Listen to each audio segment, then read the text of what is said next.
یہ قربانی شعائر اللہ میں سے ہے. اس طرح کے جملے بھی نہیں کہنا چاہیے کہ بھینس کی قربانی کا کٹا عید سے پہلے کھول دو. اس طرح کے جملے آپ نے سوشل میڈیا پہ سنے ہوں گے. تو یہ جو بڑا اختلافی مسئلہ سمجھا جاتا ہے، ایک بات پہلے سمجھنے کی ضرورت ہے، یہ اہل حدیث اور فقہ حنفی کے درمیان اختلافی نہیں ہے. یہ بعض اہل حدیث علماء میں بھی اختلافی ہے اور بعض احناف کے علماء میں بھی اختلافی ہے. اختلاف کیا ہے؟ اختلاف یہ ہے کہ جی بھینس اور کٹا گائے کی جنس میں سے ہیں. جو اس کو حلال سمجھتے ہیں قربانی کے لیے، ان کا دعویٰ یہ ہے کہ بھینس اور کٹا گائے کی جنس میں سے ہے. یہ دلیل دینا ان کے اوپر واجب ہے. وجہ کیونکہ قربانی کے لیے اللہ رب العزت نے 4 جوڑوں کو حلال کیا قربانی کے لیے. یہاں ایک بات سمجھنے کی ضرورت ہے. بعض لوگ یہ سمجھتے ہیں کہ سارے حلال جانوروں کی قربانی ہے. ہرگز نہیں.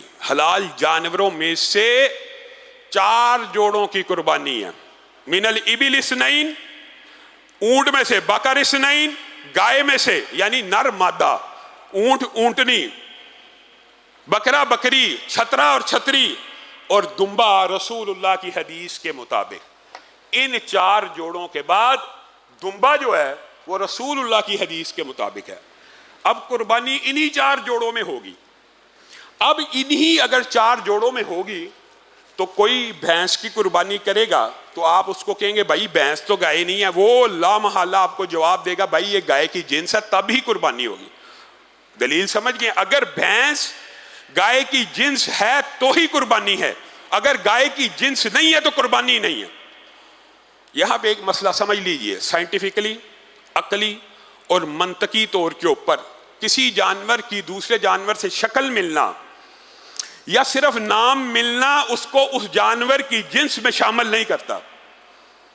بھینس جی گائے کی جنس میں سے ہے. دلیل کیا؟ اس دور میں نہیں تھی عرب میں، لیکن اس کی شکل و شباہت گائے سے ملتی ہے تو اس لیے یہ اس کے ساتھ ہے. اس کے اوپر زکوٰۃ کا وہ حکم لگتا ہے جو گائے کے اوپر لگتا ہے، اس لیے وہ اس کی جنس میں سے ہے. یہ 2 دلیلیں ہیں جو دونوں دلیلیں اگرچہ علماء کی ہیں لیکن دوسرے علماء کے موقف کے مطابق یہ دلیلیں باطل ہیں. گائے اور بھینس کی جنس سائنٹیفکلی کروموزومز کے اعتبار سے بھی فرق ہے اور عقلی اور منطقی اور ظاہری طور پہ بھی فرق ہے. گائے کا بچہ 9 ماہ میں جنم دیتا ہے، بھینس کا بچہ 10-11 ماہ میں جنم دیتا ہے. بھینس کے سینگ بل کھاتے ہوتے ہیں. کبھی آپ نے گائے کے سینگ بل کھاتے ہوئے نہیں دیکھے ہوں گے. بھینس کیچڑ پسند، پانی پسند جانور ہے، گائے صفائی پسند جانور ہے. کبھی آپ گائے کو دریا میں یا کیچڑ میں لوٹ پوت ہوتے نہیں دیکھیں گے. بھینس کو آپ چھوڑیں سب سے پہلے کیچڑ میں جائے گی اور پانی میں جائے گی. دودھ کی نوعیت کا بھی فرق ہے. پھر جنس کے اختلاف ہونے کا سب سے بڑا جو سائنس کے طالب علم ہیں وہ بھی جانتے ہیں اور جو عام لوگ ہیں وہ بھی جانتے ہیں، فیملی ایک ہو، سپیشیز الگ بھی ہوں لیکن اوپر سے فیملی ایک ہو تو بھی ان سپیشیز کا آپس میں اختلاط ہو جاتا ہے، آپس میں تعلق قائم ہو جاتا ہے، آپس میں انٹرکورس ہو جاتا ہے. آپ دیکھیں گدھا اور گھوڑا الگ الگ جنس ہے کہ نہیں؟ فیملی ایک ہے تو گدھا اور گھوڑا کا آپس میں ملاپ ہو جاتا ہے کیونکہ کروموزوم کا سٹرکچر ایسا کہ ملاپ ہو سکتا ہے. کوئی ذی شعور بندہ گھوڑے کو اور گدھے کو ایک جنس نہیں کہہ سکتا. الگ الگ جنسوں کے باوجود ملاپ ممکن ہے. اسی طرح زیبر ہے. اب یہاں پہ آپ بھینس کا اور گائے کا ملاپ کر کے دکھائیے، نہیں ہو سکتا. یعنی صرف جنس فرق نہیں ہے، فیملی بھی فرق ہے. اور اس فیملی کو بفلو کہا جاتا ہے. یہ جنگلی جانور ہے اور وہ پالتو جانور ہے. اس کو آپ حل میں جوت لیں گائے کو جتنے مرضی سال، بھینس کو جوت دیں. یعنی زمین آسمان کا فرق ہے. جو پہلی دلیل ہوگی کہ جنس میں سے ہے وہ عقلی منطقی طور پہ جنس میں سے نہیں ہے. پھر دوسری بات نام کا. جی بعض لوگوں نے اس کو نام سے کہا ہے کہ یہ بھی نوم من البقر ہے. اب آپ ایمانداری سے بتلائیے گا، زیبرا اس کو کیا کہتے ہیں عربی میں؟ حمار وحشی. حمار کیا نام ہے؟ حمار. کیا نام حمار ہونے سے زیبرا حرام ہو جائے گا؟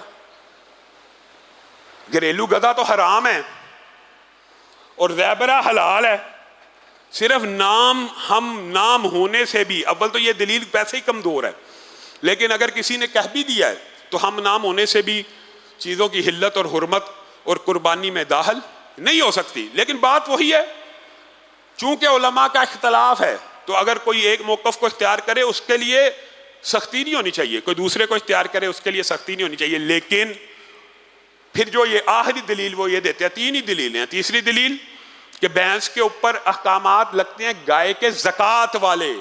یہاں پہ یاد رکھیے احتیاط کا ایک کلیہ ہوتا ہے، فقہی کلیہ، فقہی۔ بھینس کے اندر زکوٰۃ دینے میں احتیاط ہے کہ گائے کے اوپر قیاس کیا جائے اور اس کے مطابق زکوٰۃ دی جائے، اور قربانی کے اندر احتیاط یہ ہے کہ وہ نہ کی جائے۔ احتیاط کے بھی دو فقہی قاعدے ہوتے ہیں۔ قربانی کے اندر بھینس کو لے کے جائیں تو احتیاط یہ ہے کہ ان 4 اجناس کی جائے اور بھینس کو نہ کیا جائے، اور زکوٰۃ کے اندر جب احتیاط کا کلیہ آئے گا تو ادا کرنا احتیاط کا پہلو ہے، اس لیے یہاں پہ احتیاطاً ادا کی جاتی ہے۔ تو یہ 3 جو دلائل ہیں یہ ان لوگوں کے ہیں، اور میں حیران ہوتا ہوں کئی مرتبہ کہ بھینس کی قربانی پہ اتنا لمبا چوڑا 10 دن بحث ہوتی ہے، ہر سال 10 دن۔ بھینس تو اب گائے سے سستی رہی بھی نہیں، بھینس تو اب مہنگی ہے، اب گائے اویلیبل ہے، اب وہ 4 اجناس جن کے اوپر کوئی شک و شبہ نہیں موجود ہیں، تو ان کو کرنے کی بجائے ایک مشکوک چیز کو کرنے کا کیا فائدہ ہو سکتا ہے؟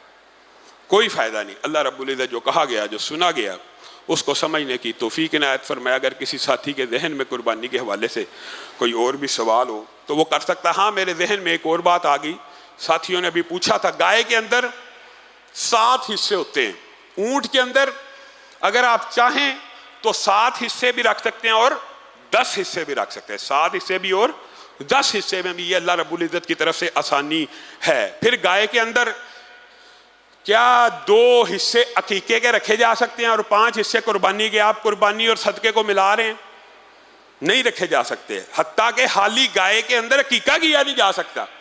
گائے کا عقیقے کے ساتھ کوئی تعلق نہیں، عقیقے کے لیے ایک مکمل جانور کی جو حدیث ہے، ہاں اس جانور کی شرط دوندہ ہونا ضروری نہیں ہے، وہ کم عمر ہو سکتا ہے، اس میں کسی بھی قسم کے کوئی اچنبے کی بات نہیں ہے۔ اللہ رب العزت جو کہا گیا، جو سنا گیا، اس کو سمجھنے کی توفیق ہے۔